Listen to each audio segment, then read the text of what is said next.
ბავშვი არა აბორტი მაგას არ ქვია, ამას ქვია მედიკამენტოზური ჩარევა სამწუხაროდ და ამ თემაზეც უნდა ვილაპარაკოთ, იმიტომ რომ ძალიან რთულია, ეს უფრო რთულია, ვიდრე დავუშვათ ის გაუპატიურება, რომელიც აქ ასევე არის. 4 წლის წინ ამ ტელევიზიაში. აი ხო ვიტყვი, ხო, აი არ მინდა ძალიან ნერვიულობ. რატომ არასოდეს არ თქვი ეს? იმიტომ რომ მაშინ არ იყო ამის ქმნის დროგია. ამ ბოლო დროს გაგაუპატიურეს? ეს მოხდა 2012 წელს. და ამიტომ ეს გათავისუფლება. ვინი? არა, ვიცი რომ არ იტყვი, არა, ვინ იყო რა თქმა უნდა ვიტყვი, ეს იყო ადამიანი. მე ვიცნობ. არა, შეიძლება კიდევაც, იმიტომ რომ თბილისი იმდანაც პატარა ქალაქია, ეს იყო ჩემი ყველაზე საყვარელი მამაკაცის, რომელიც ძალიან მიყვარდა უახლოესი მეგობარი. როდესაც ვერ წარმოიდგენ ასეთ რაღაცას და აი ასეთი, როგორ გითხრათ, ეს არის ძმაკაცობდით? მეგობრობდით. მამაკაცებს აქვს ძალიან ცუდი თვისება, რომ მე შენ არ მიყვარდი. ბევრჯერ ფეხმძიმე ქალებისგან გამიგია, რომ წარმოგიდგენია, ჩემი შვილი არ არისო თქვა. მამაკაცები არიან ძალიან სუსტები. როდესაც ჩვენ მათ სუსტებს, არა, ყველა არა, მაგრამ როდესაც ჩვენ მათ ვაჩვენებთ, რომ ჩვენ მათზე ძლიერები ვართ, აი ბავშვები მიყურებენ აქ და არ მინდა რომ ისე გამოვიდეს, რომ მე რაღაცა ბუდიშს ვიხდი, არა, ძალიანაც არ მინდოდა ეს მოხდარიყო, მაგრამ როდესაც ეს აღიარება მოხდა, ყველაზე ცუდი ის არის, რომ იმ მეგობარმა არ უთხრა, რომ ეს ასე და მე და იუნას უნდოდა, ხო იცი იუნა როგორია. როდესაც მე მინდა, მე თვითონ ვამბობ, გია, მე შეიძლება ხოლ თქვენთან ბუდიში პირდაპირ ასეთ მეტაფორაზე დღესაღამოს ერთად გვეძინოს და ხვალ მე ვიტყვი დიდი მადლობა გია, რა სასიამოვნო იყო და შეიძლება გავამხელოთ ან არ გავამხელოთ, მაგრამ იმის თქმა რომ თქვენ მე გამაუპატიურეთ და იუნას ეს უნდოდა, ეს არის აიცით რა რამხელა ლაჩრობა. აი ყველაზე დიდი ლაჩრობა. რა მოიმოქმედე ამ გაუპატიურების შემდეგ? არაფერი, ჩემი დანაშაული არის ის, რომ მე არ დავსაჯე არც ერთი. ეს არის ჩემი ყველაზე დიდი დანაშაული და მე თავი ვალდებულად ჩავთვალე, რომ მე ეს ადრე, იმიტომ რომ ასეთი არსებობს იურიდიული ტერმინი ხანდაზმულობის ვადა. მე ჩავთვალე, რომ ხანდაზმულობის ვადამ გაიარა.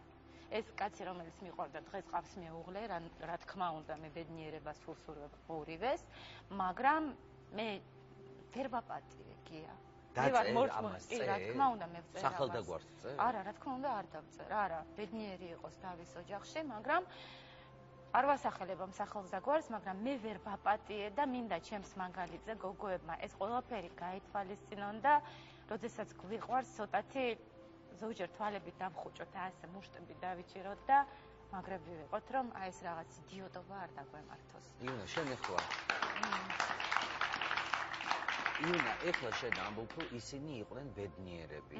ადამიანმა, რომელმაც ამხელად კივილი მოგაყენა, შენ გულწრფელი ხარ ეხლა? შენ ხო არ ხარ ბედნიერი ამას? კი, აიცით რა არის, ყველაზე დიდი ტკივილი მე მეგონა მომაყენა ჩემმა ქმარმა, იმიტომ რომ მე ძალიან მიყვარდა. ეს იყო პირველი სიყვარული, იშვიათი სიყვარული, ის იყო ჩემთვის პირველი მამაკაცი. ნუ არ უნდა დაშლილიყო ჩვენი ოჯახი და უნდა ბედნიერად გვეცხოვრა დღეს, მაგრამ ამ ადამიანმა მეორემ შეძლო რომ იმაზე მეტი ტკივილი მოეყენებინა და მე გულწრფელი ვარ უსურვებ ბედნიერებას ჩემს ქმარსაც, რომელსაც ძალიან ვუყვარ, იმიტომ რომ მე ძალიან ვუყვარდი, მაგრამ მას თავისი ცხოვრება აქვს, მე ჩემ ამ ადამიანსაც, მის მომავალსაც, იმიტომ რომ მე რო ეს არ ვქნა, მე ამ წარსულს ვერ გავუშვებ, მე უნდა გავუშვა ეს ყველაფერი, რომ რაღაცა გავთავისუფლდეთ. მაპატიე, ძალიან სევდიანი ისტორიას ყვები. არ მინდა იყოს სევდიანი, მაგრამ არა, კითხვა მიჩნდება. იუნა, ნახე, შენ ხო არ იწევ ამას? არა, რატო გეკითხები, იცი, რომ ხო არ შეიძლება რომ სულ ერთი და იგივე ხდებოდეს, ანუ რაღაცას ხო არ აკეთებ, ან ვერ იგებენ კაცები შენ თავისუფლებას. თქვენ ფსიქოლოგი ხართ და გამიგებთ კარგად. ადამიანი, როდესაც გიყურებს ყოველთვის ცდილობს თავისი ნაკვთების ნახვას თქვენში. ხომ გესმით? თვითონ თუ არის მონსტრი, ის ცდილობს მონსტრის ძიებას თქვენში. და ამ ღიას და თავისუფლებას თავისებურად, პერვერტულად იყენებს. ნუ რა ვქნათ, რომ ეს ასე მოხდა. მე არ ვარ პირველი, არ ვარ უკანასკნელი. შენ ხარ ორი ხარ შენ. ჩვენ ყველანი ორნი ვარ. არა, შენ ძალიან ხარ. აი მე იუნა წესიერი, პატიოსანი, მოკრძალებული, აი არ ვიცი, ნირვანა რაღაცა, მეორე, გათახსირებული, გარყვნილი, აი ყველანაირად რა.